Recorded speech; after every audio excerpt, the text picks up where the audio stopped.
Bonjour, ici Marine du blog marinecats.com. Retrouvez la sérénité et la paix. On en parle dans cette vidéo. Alors, les émotions et pensées négatives, c'est rarement agréable. Et elles sont en fait rarement le problème. J'en parle dans une vidéo que vous pouvez retrouver sur les Comme Info et en bas dans la description sous la vidéo. Et je vous mettrai aussi à ces endroits-là les vidéos complémentaires que je pourrais évoquer ici. En fait, on peut être envahi par les émotions négatives et les pensées négatives. On en ressent tous plus ou moins fortement, et d'autant plus par exemple si l'estime est trop basse, si votre estime est trop basse, vous ressentez et vous êtes confronté d'autant plus à des émotions et pensées négatives, notamment parce que vous êtes trop sensible au regard des autres. Et j'ai fait des vidéos sur 6 signes pour savoir si votre estime de vous-même est trop basse, ainsi que comment être moins sensible au regard des autres. Vous les retrouvez dans la description sous la vidéo. Je vous mets aussi un lien vers mon livret dédié à l'estime de soi que je vous offre avec plaisir si vous souhaitez creuser le sujet. Donc il ne s'agit pas de dire d'être dans un optimiste BA, parce que ce n'est pas forcément une bonne idée. Là aussi j'en parle dans une vidéo. Mais de retrouver la sérénité pour vous sentir mieux dans votre vie. Mais déjà, est-ce que vous pensez mériter d'aller mieux? Ou est-ce que vous êtes rongé par la culpabilité et que vous ressentez la culpabilité à l'idée d'être heureux? J'ai fait des vidéos pour savoir si vous pensez mériter d'être heureux et sur comment réduire le sentiment de culpabilité.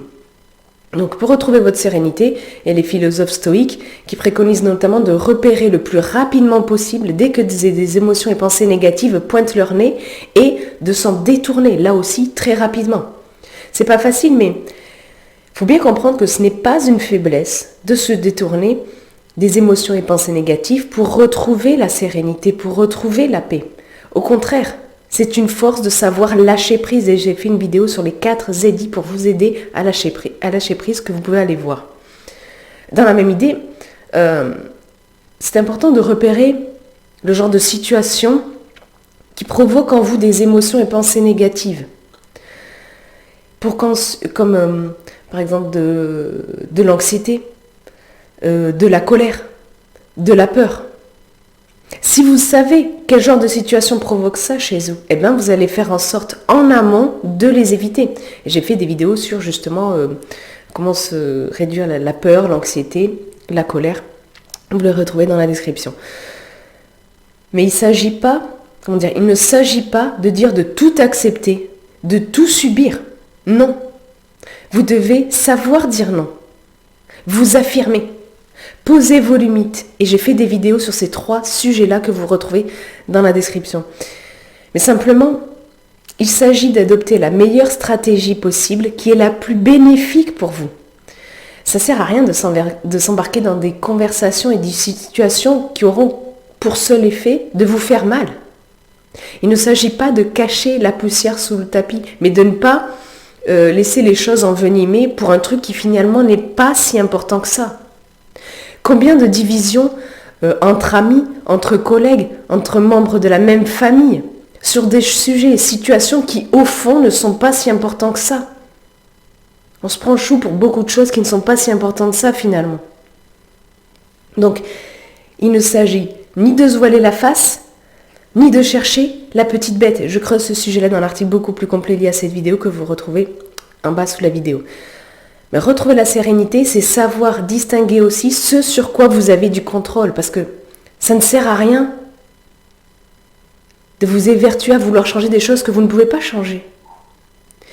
Le philosophe empereur stoïcien Marc Aurèle préconisait en matière de sérénité, il se disait que j'ai la sérénité d'accepter ce que je ne peux changer, le courage de changer ce que je peux, et la sagesse de faire la distinction entre les deux. Voir en l'autre sa nature humaine, comme vous, vous êtes humain, avec ses défauts, ses qualités, comme vous, vos défauts, vos qualités, ça peut vous aider. Tout comme la sagesse de Jésus. Dans la Bible, dans Jean 13, 34, à un moment donné, il est écrit « Aimez-vous les uns les autres comme je vous ai aimé ». Si vous avez une faible estime de vous-même, peut-être que vous ne vous aimez pas assez, ou peut-être que vous ne vous aimez pas assez pour d'autres raisons. Ça voudrait dire si vous aimez les autres comme vous-même, mais vous l'aimerez pas assez. Mais Jésus dit bien, comme je vous ai aimé. C'était comme il faut prendre ça comme le meilleur parent du monde qui aimerait de la meilleure des façons ses enfants. Alors, est-ce que c'est pas ça au final, en fait, qui est le plus susceptible d'apporter de la paix et de la sérénité dans le monde, dans votre vie? Finalement, vous allez trouver ça peut-être neuneux, mais de déployer l'amour, de vivre l'amour de son prochain.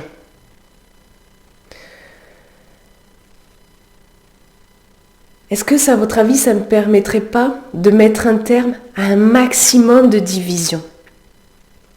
La division, on l'a vu dans l'histoire, et comme le disait Machiavel, diviser pour me régner. C'est souvent construit, c'est souvent provoqué. Et ça n'a pas d'effet bénéfique pour l'immense majorité des gens.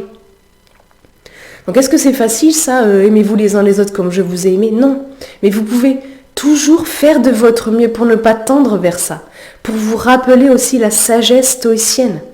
Vous demandez, est-ce que j'ai du contrôle là-dessus? Oui, non, sinon, laissez tomber. Dites votre avis une fois, puis vous laissez tomber après. Est-ce que c'est vraiment pas ça le plus important, d'être vraiment bien avec les siens, de ne pas provoquer la division et d'être dans la sérénité? On en a tous besoin, particulièrement lors des moments difficiles.